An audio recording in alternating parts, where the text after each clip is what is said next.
শিক্ষার্থীরা তোমাদেরকে আরও একটি ক্লাসের স্বাগতম জেনে শুরু করতেছি আমরা লিনিয়ার অ্যালজেব্রা চ্যাপ্টার 3-র সমাধান করো সমীকরণ জোটের। তো দেখো শিক্ষার্থী বন্ধুরা, এই ম্যাথটি খুবই সহজ। এটা একটা সমীকরণ জোট। তো আমরা এটা একঘাত বিশিষ্ট সমীকরণ জোট আমরা লিখে নিচ্ছি। আমরা এখন ইচলন পদ্ধতির সাহায্যে এই ম্যাথটি সলভ করব। দেখো শিক্ষার্থী বন্ধুরা, ইচলন পদ্ধতির নিয়ম তোমরা জানো যে প্রথম লাইনটা ঠিক রাখতে হয়, দ্বিতীয় লাইনের প্রথম উপাদান এবং তৃতীয় লাইনের প্রথম এবং দ্বিতীয় উপাদান শূন্য করতে হয়। তো দেখো আমরা এখন সেটাই চেষ্টা করব শূন্য করার। তো আমরা L1টা অর্থাৎ 1 নম্বর লাইনটা আমরা ঠিক রাখবো। এখন দেখো L2 ড্যাশ ইকুয়াল আমরা লিখেছি L2 প্লাস L1, ঠিক আছে। তাহলে দেখো L2 মানে -x1 আর L1 মানে হচ্ছে x1, তাহলে -x1 প্লাস x1 কাটাকাটি করলে দেখো 0। আচ্ছা, L2 মানে তো x2 না, আর L1 মানে হচ্ছে 2x2, তাহলে 2x2 আর x2 কত হয় 3x2। আচ্ছা, ইকুয়াল টু 0 প্লাস 1 কত হবে 1ই হবে। আচ্ছা, এবার আমরা 3 নম্বর লাইনটার কাজ করব। দেখো 3 নম্বর লাইনে আমরা লিখেছি L3 থেকে L1কে 2 দ্বারা গুণ করে বিয়োগ করব। তাহলে আমরা L3 হচ্ছে 2x1 আর L1 হচ্ছে এই যে এটা না, তাহলে 2 দ্বারা গুণ করো 2x1, তাহলে 2x1 বিয়োগ 2x1 কত হবে 0। আশা করি বুঝতে পেরেছ। দেখো 4x2 এবং এটাকে 2 দ্বারা গুণ করো 2 দুগুণে 4, তাহলে 4x2 মাইনাস 4x2 কত হবে 0। দেখো 0, ঠিক আছে। 3 আর একে 2 দ্বারা গুণ করো তাহলে 2, 3 মাইনাস 2 কত হবে 1, এই দেখো 1। তাহলে এখানে 0 ইকুয়াল টু 1 সত্য নয়। দেখো এখানে 0 সমান 1 কখনো হইতে পারে?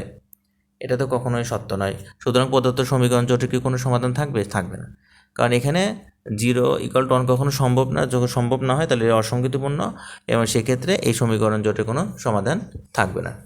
আশা করি তোমরা বুঝতে পেরেছ। তো সেক্ষেত্রে বন্ধুরা দেখো আমি তোমাদেরকে আরেকটি ম্যাথ সলভ করে দিব। এই ম্যাথটিও কিন্তু খুবই ইম্পর্টেন্ট। নিম্নের একঘাতী সমীকরণ জোটের সমাধান করো। তো দেখো এই যে প্রদত্ত সমীকরণ জোটটা আমি আগে লিখে নিয়েছি। লিখে নেওয়ার পরে এখানে একটু তোমাদের কাজ করতে হবে, হয়তো একটা লাইন একটু পরিবর্তন করতে হবে সাজানোর জন্য। দেখো আমরা এই যে 3 নম্বর লাইনটা, দেখো 1 নম্বর লাইনটা থেকে 3 নম্বর লাইনটা কিন্তু একটু ছোটো আছে, এটাকে আমরা 1 নম্বরে দিব আর 1 নম্বরটা আমরা 3 নম্বরে এখানে বসাই দেবো, ঠিক আছে। একটু এখানে চেঞ্জ করে নিবা। নেওয়ার পরে এখন দেখো আমরা হচ্ছে ইচলন পদ্ধতির সাহায্যে এই ম্যাথটি সলভ করব। 1 নম্বর লাইন আমরা ঠিক রাখছি। আমরা এবার 2 নম্বর লাইনে গিয়ে দেখো কী করেছি, L2 dash equal to L2 minus 3L1, তাহলে L2 মানে এটা আর হচ্ছে L1 মানে এটা, তাহলে একে 3 দ্বারা গুণ করতে হবে। 3x মাইনাস 3x 0, দেখো 0। তাহলে 4y একে 3 দ্বারা গুণ করো, 3 দুগুণে 6, তাহলে 4y মাইনাস 6y কত হবে -2y, দেখো -2y। তাহলে তো 2z না, আর একে 3 দ্বারা গুণ করো, 3 8 24, তাহলে এটা কিন্তু -24, -24-এর থেকে 2 বাদ দিলে কত হবে -22, এই দেখো -22, ঠিক আছে। আচ্ছা, এবার 3t একে 3 দ্বারা গুণ করো 3t, তাহলে 3t আর মাইনাসে মাইনাসে প্লাস 3t কত হয়ে যাবে 60, দেখো 60, ঠিক আছে। আচ্ছা দেখো -2 একে 3 দ্বারা গুণ করো, 3 8 24, তাহলে -24 আর হচ্ছে -2 কত হবে -26, এই দেখো -26। আশা করি তোমরা এটা বুঝতে পেরেছো। এবার 3 নম্বর লাইনে কাজ করবো আমরা। 3 নম্বর লাইনে L3 বিয়োগ 2L1, মানে L1কে 2 দ্বারা গুণ করবা। তাহলে দেখো L3 কোনটা, এটা না? আচ্ছা, আর L1 তো এটা, তাহলে 2 দ্বারা গুণ করো, 2x মাইনাস 2x, দেখো 0। তারপরে দেখো 3y আর একে 2 দ্বারা গুণ করো, কত হয় 4, তাহলে 4y থেকে 3y বিয়োগ করো, কত হবে -y হবে, ঠিক আছে। এবার দেখো 5z আর এটা হবে 5 দুগুণে 10, তাহলে মাইনাস হবে, -10-এর থেকে 5 বিয়োগ করো, কত হবে হচ্ছে, এটা ভালো করে দেখো। আচ্ছা, এখানে কি হচ্ছে, এটা 3 নম্বর লাইন না, তাহলে 5z আর এটা 5z আর এটাকে 2 দ্বারা গুণ করতে হবে, তাহলে 8 দুগুণে 16, বুঝতে পারছি। তাহলে -16 থেকে +5 বিয়োগ করে -11 হবে, এটা -11z হবে। আচ্ছা, এবার t আর আমরা গুণ করবো হচ্ছে 2 দ্বারা, তাহলে 2t, তাহলে -+ প্লাস 2t আর t কত হবে 3t, দেখো 3t। আচ্ছা, এটা 3 আর এটাকে 2 দ্বারা গুণ 8 দুগুণে 16, 3 মাইনাস 16 কত হবে -13, দেখো -13। আশা করি তোমরা বুঝতে পেরেছ। এবার 4 নম্বর line L4 dash L4 minus 7 L1, তাহলে L4 এটা আর এই যে 1 নম্বরকে 7 দ্বারা গুণ করো, তাহলে প্লাস মাইনাসে কাটাকাটি করলে যে 0 আসে।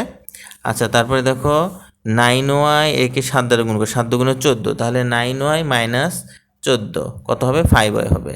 আচ্ছা, এবার দেখো এবার এখানে এটা z আর আমরা গুণ করব 7 দ্বারা না, তাহলে 7 8 56, 56 থেকে 56 হচ্ছে না, 56 থেকে একটা z বিয়োগ করলে কত হবে 55, এই যে 55z, ঠিক আছে। আচ্ছা, এবার এটাকে গুণ দাও 7 দিয়ে, তাহলে -7t, আচ্ছা মাইনাস মাইনাস প্লাস 70 আর 80 কত হয় 15টি, এই যে 15টি।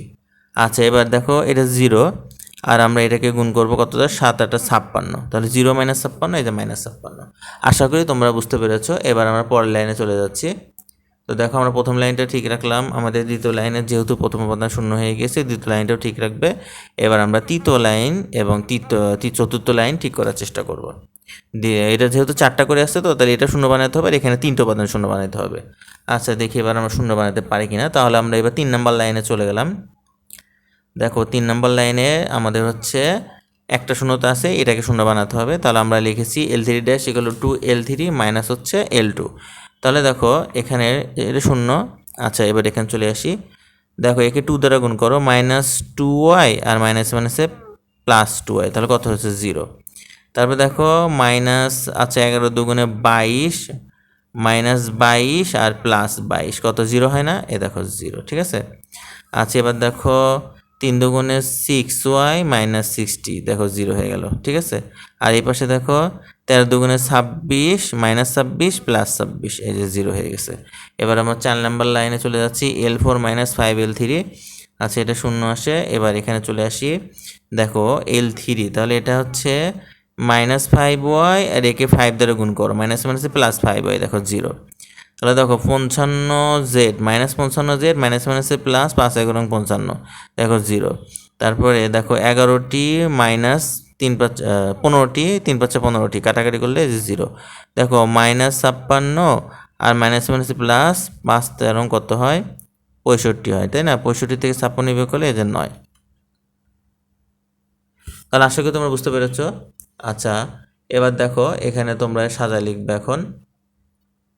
তাহলে এখানে আমাদের প্রথম লাইনটা ঠিক থাকলো। দ্বিতীয় লাইনে দেখো আমরা এখান থেকে -2 কমন নেব। -2 কমন নিলে এখানে হচ্ছে y, এখানে হচ্ছে +11টি, এখানে হচ্ছে -3টি আর এখানে হচ্ছে মাইনাস মাইনাসে +13 হবে। 2 দ্বারা ভাগ করে দিলাম কমন নিয়ে, ঠিক আছে। আচ্ছা তাহলে এখানে হলো, আর এটা তো 0 সমান 9, এখানে 0 = 9 সত্য নয়।